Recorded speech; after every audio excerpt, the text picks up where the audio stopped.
আসন্ন ত্রয়োদশ জাতীয় সংসদ নির্বাচনকে সামনে রেখে সিলেট ৬ বিয়ানীবাজার গোলাপগঞ্জ আসনে সংসদ সদস্য প্রার্থীর নাম ঘোষণা করেছে জমিয়তে উলামায়ে ইসলাম।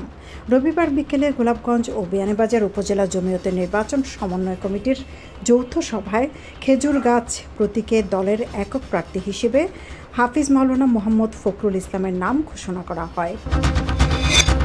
জকিগঞ্জে নির্বাচনের ৩.৫ বছর পর রবিবার বিকেলে জকিগঞ্জ সদর ইউনিয়নের চেয়ারম্যান হিসেবে শপথ নিয়েছেন বিএনপি নেতা হাসান আহমদ। সিলেটের জেলা পরিষদ সম্মেলন কক্ষে তাকে শপথ পাঠ করান সিলেটের জেলা প্রশাসক মোহাম্মদ শের মাহবুব মুরাদ।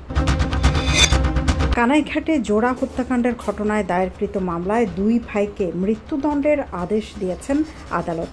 এছাড়া একজনকে যাবজ্জীবন এবং আরও ২ জনকে ১০ মাসের বিনাশ্রম কারাদণ্ড প্রদান করা হয়। রবিবার অতিরিক্ত দায়রা জজ আদালতের বিচারক ঝলক রায় এই রায় ঘোষণা করেন।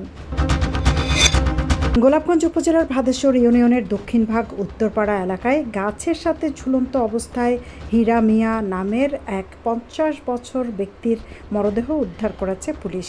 রবিবার রাত আনুমানিক ১০টার দিকে স্থানীয়রা তার বাড়ি থেকে প্রায় ৭০ গজ দূরে রাস্তার পাশে একটি গাছের সঙ্গে ঝুলন্ত অবস্থায় মরদেহটি দেখতে পান। পরে খবর পেয়ে গোলাপগঞ্জ থানা পুলিশ ঘটনাস্থলে পৌঁছে মরদেহ উদ্ধার করে।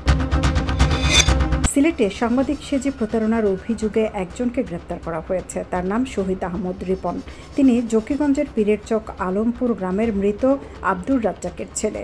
রবিবার সিলেট মহানগর পুলিশ জানায়, শনিবার সন্ধ্যায় তাকে শাহপরান থানার মোহাম্মদপুর আবাসিক এলাকা থেকে গ্রেপ্তার করা হয়।